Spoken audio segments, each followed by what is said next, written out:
24শে November 2025 সোমবার। Weather ভালো, ঠান্ডা পড়েছে। আর ঘড়িতে বাজে 8টা, আমি ভিডিওটা শ্যুট করছি। চেষ্টা করছি এই ভিডিওটা আমি আজকেই আপলোড করব, দেখা যাক কী হয়। সো ফ্রেন্ডস, বিশ্বাত্মা আজ থেকে 33 বছর আগে 1992 সালের 24শে জানুয়ারি রিলিজ করেছিল। মানে 26শে জানুয়ারি যে হলিডে পিরিয়ডটা ছিল সেটাকে কাজে লাগিয়েছিল।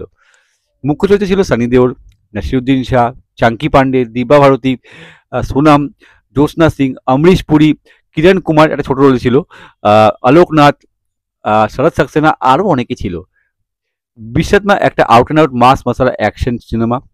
প্রডিউস করেছিল গুলশান রায়, ডাইরেক্ট করেছিল রাজীব রায়, মিউজিক দিয়েছিল বিজু শাহ, গান লিখেছিল আনন্দ বাগচি। এবার যদি বাজেট আর বক্স অফিস নিয়ে আলোচনা করি, বিশ্বাত্মার বাজেট ছিল 3.5 কোটি, আর প্রথম দিন বক্স অফিসে ওপেনিং নিয়েছিল 10 লাখ টাকার, আর প্রথম উইকেন্ডে শেষে কালেকশন ছিল 32 লাখ, আর প্রথম উইকে শেষে কালেকশন ছিল 49 লাখ।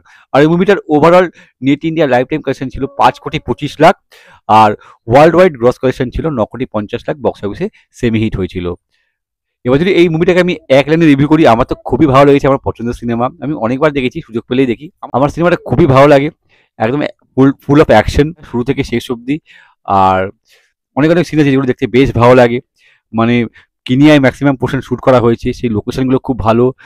আর ডেফিনেটলি এই যে টোটালি জার্নি সিনেমাটা, মানে এই সিনেমাটার মধ্যে রোমান্স আছে, কমেডি আছে, অ্যাকশন আছে, আর কি চাই। মানে একটা মাস ওরিয়েন্টেড সিনেমাতে যা যা এলিমেন্ট থাকা দরকার এই সিনেমায় সব কিছুই আছে। আর ব্লকবাস্টার গান, এই গানগুলো এত সুন্দর, আর সিনেমার জার্নির মধ্যে যখন গানগুলো আসে খুবই শুনতে ভালো লাগে। সব কটা গান ভালো, আর সাত সমুদ্রের গানটা কে ভুলতে পারবে। যে কোনো পার্টিতে হোক বা যে কোনো অনুষ্ঠানে হোক এই গানটা এখনও ক্রেজ বজায় আছে। এখন লোকেরা এই যে কোনো অনুষ্ঠানে হোক বা কোনো পুজো অকেশনে হোক এই গানটা বাজবেই। এত ফেমাস ছিল এই সিনেমার গানগুলো, এখনও সেই পপুলারিটি বজায় আছে। আমার তো ব্যাপক লাগে সিনেমার গানগুলো। আর সাত সমুদ্রের পার এক্সিলেন্ট। এবার যদি অভিনয় প্রসঙ্গে আসি, সানি দেওল খুব ভালো অভিনয় করেছে, ভালো কাজ করেছে। নাসিরুদ্দিন শাহ, চাঙ্কি পান্ডের কাজও খুব ভালো এই সিনেমাতে। এই তিনজনের যে ট্রায়োটা ছিল ব্যাপক ছিল এই সিনেমাতে। আর দিব্যা ভারতী খুব সুন্দর তো দেখতেই, ভালো অভিনয় করেছে। আরও যারা যারা ছিল নিয়ে নিয়ে ভালো কাজ করেছে, সোনামের কাজ ভালো। অমরিশ পুরী নেগেটিভ রোলে আউটস্ট্যান্ডিং, 90s-এর 1 নম্বর ভিলেন।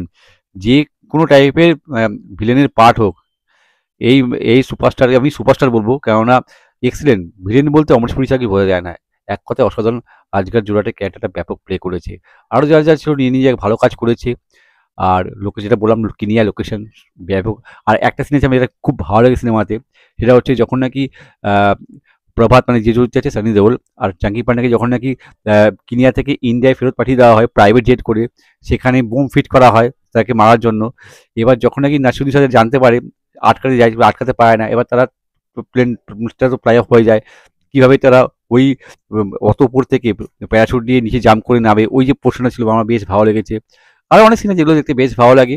সব মিলে খুব ভালো একটা সিনেমা, রেকমেন্ড করবো, যদি না দেখে থাকো দেখতে পারো। আশা করছি তোমাদের ভালো লাগবে। আর কমেডি জানিও কেমন লাগলো। এবার কিছু ইন্টারেস্টিং ফ্যাক্ট, এই সিনেমাটাকে তোমরা ত্রিদেব 2 বলতে পারো, কেননা 1989-এ ত্রিদেব এসেছিল। সেই সিনেমায় ছিল জ্যাকি শ্রফ, সানি দেওল আর নাসিরুদ্দিন শাহ লিড রোলে। আর হিরোইন হিসেবে সোনাম ছিল, আর মাধুরী দীক্ষিত ছিল, আর সঙ্গীতা বিজলানি ছিল।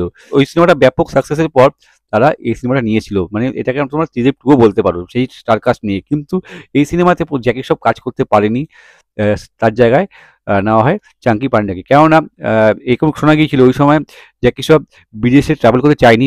জ্যাকি শ্রফ খুব জ্যোতিষবিদ্যা খুব মানতো। এবার তার ছেলে টাইগার শ্রফ হওয়ার জন্য কিছুটা মান্নাত ছিল, সে বিদেশে ট্রাভেল করবে না, এই জন্য সেই রোলটা করতে পারেনি। আর এই সিনেমার ম্যাক্সিমাম পোর্শন কিনিয়ায় শ্যুট হয়েছিল, এই জন্য সেই রোলটা ফাইনালি চাঙ্কি পান্ডে করে। নাহলে কিন্তু সেই ট্রায়োকে আমরা দেখতে পেতাম, মানে ত্রিদেবের যে ট্রায়োটা ছিল সানি দেওল, নাসিরুদ্দিন শাহ, জ্যাকি শ্রফ, তাকে দেখতে পেতাম। ইভেন এই সিনেমাতে মাধুরী দীক্ষিতকে দিব্যাভারতী রোলের জন্য অফার করা হয়েছিল, কিন্তু মাধুরী দীক্ষিত কোনো কারণবশত রোলটা করতে পারেনি। ফাইনালি দিব্যাভারতী এই সিনেমায় কাস্ট হয়। এই সিনেমার গানগুলো ওই সময় খুব পপুলার হয়েছিল।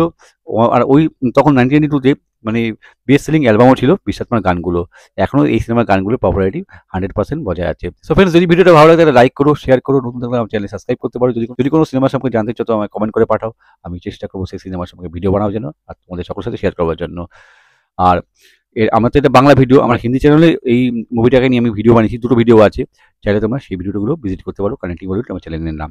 সো ফ্রেন্ডস, দেখা হচ্ছে পরের ভিডিওতে, ততক্ষণের জন্য tata, bye, Jai Hind, take care and stay cool man. সিনেমাটা পারলে একবার দেখো আর কমেন্টে জানিও কেমন লাগলো। টাটা।